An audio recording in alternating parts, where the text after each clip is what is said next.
Welcome everybody to another edition of Cards Subject to Change with Hassel, right here exclusively on Stay Weird Network. So this week we're going to side headlock another What If, and we're going to do a What If WCW edition. What if in March of 1998, what if Scott Hall had won the WCW Championship from Sting at Uncensored?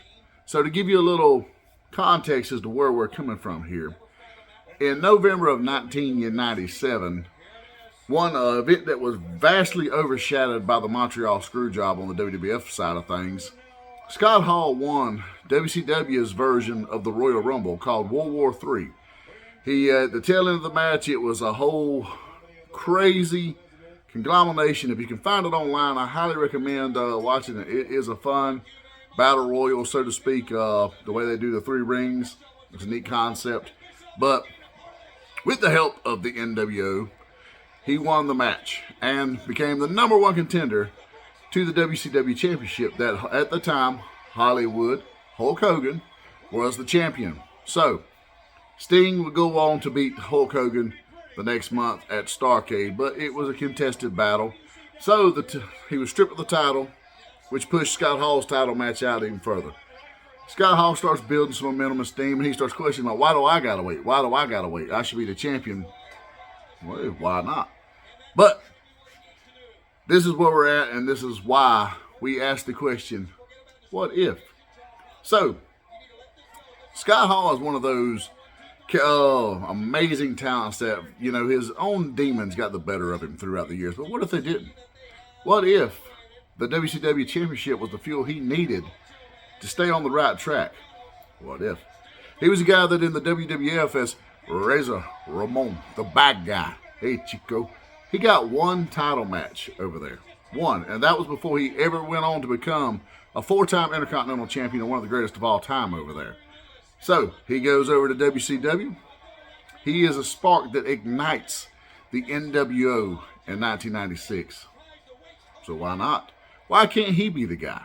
So, at Uncensored in 1998, in March, what happened is he fights a pretty good matchup with Sting, but of course, like all NWO matches, it gets schmozzed up. Sting pulls out the win. Scott Hall goes on to kind of oblivion, so to speak. He battles with the NWO for a little while. The Wolfpack is formed in May. He's in and out of there. He turns on Kevin Nash. Him and Kevin Nash have a feud. Him and Kevin Nash are back together by the end of the year. It's just a mess. On the WCW side of things, Sting holds the title for one more month after defeating Scott Hall. He faces Randy Savage there, as you can see behind me, teaming up off and on from Uncensored up until the next pay-per-view against the NWO. But Macho Man defeats Sting just to turn around and drop the title one night later to Hollywood Hogan, who holds it until July, and when he drops it to Goldberg, which Scott Hall also gets defeated in the same night with. So, stand to differ. What if? What if instead of all this craziness, we had some cohesion and a story? What if Scott Hall went on to, despite the NWO's interference, he went on and defeated Sting into his first title defense at Uncensored. Sting's always far better at chasing the belt than defending the belt. There's no arguing this right here, even back when he was the Surfer Sting. Far better at chasing than defending. Just the way it is. So what if Scott Hall wins at Uncensored? Now, Macho Man has no reason to go forth and face Sting. The divide in the NWO that's starting to form is pretty clear and dry, cut and dry at the time, because it's Scott Hall, Kevin Nash, and Macho. The others are all pro-Hogan. You got Scott Steiner, who just joined. A month later, the Giant joins. So there's some heavy hitters there. So what if? What if Scott Hall won? Does Goldberg still go on to win the title in July? I don't think so. Maybe he needs a little more time with the U.S. title, a little more grooming, a little more growth. Because let's be honest, Goldberg and the Giant both were fast-tracked in WCW. They didn't have time to grow. If he'd spent a little more time with the U.S. title, maybe he does some growing. What if? Instead of getting the meteoric rise that he had, that was way too soon, maybe this makes it to where when he does get the strap, he's doing something. What if? Scott Hall would obviously, him and Hogan can't be on the same team with him having the gold, because let's face it, Hulk Hogan was quick to tell you, this is where the power lies, brother. But what if on that night there, he didn't go? That don't work for me, brother.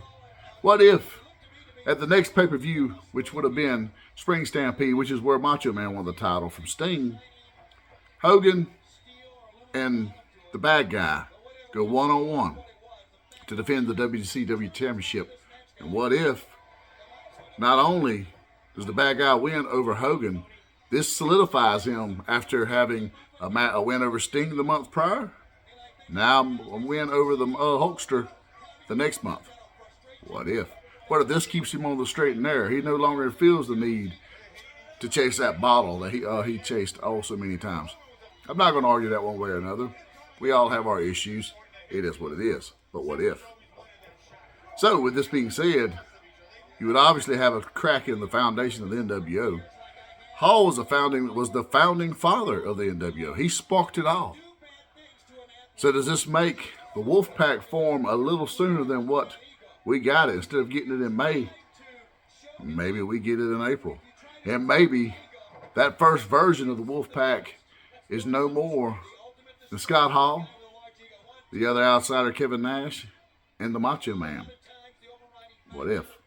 What if when we're having a battle? Because at this point, the NWO still has a lot of strength, even without the outsiders and Macho. You still have Hollywood Hogan. You had Scott Steiner, the Giant, Stevie Ray. You had Mr. Perfect, Rick Rude. You had some guys there. You didn't need 25 people. Those in themselves could be maximized. But what if? What if when they're going at it, on the WCW side of things, you still got Sting, you got DDP, you got Luger, you got Bret the Hitman Hart, you got some guys there, you got Goldberg, you got a three-headed animal there. What if? This makes the people want to continue to tune in, because at this time, they're still winning the Monday Night Wars. They haven't started sliding down just yet, but it's coming. This might be what keeps people from flicking over to watch Mrs. Foley's baby boy win the world title. What if? What if one fateful night when the Wolfpack is getting ganged out, the guy who was on Hall and Nash's side originally, back when they were the Diamond Stud and Vinny Vegas, what if Diamond Dallas Page comes down there, Diamond cuts Hulk Hogan, and joins the Wolfpack instead of Lex Luger? What if? What if at this point, Lex Luger, a guy who was notorious for heel turns, says, you know what? I'm done with all this. He takes and signs the checks of Eric Bischoff, and Lex Luger becomes NWO for life. What if? There's so many what ifs there. Let me know what you think would have happened, what wouldn't have happened. What would you like to see? And always remember, the card is subject to change.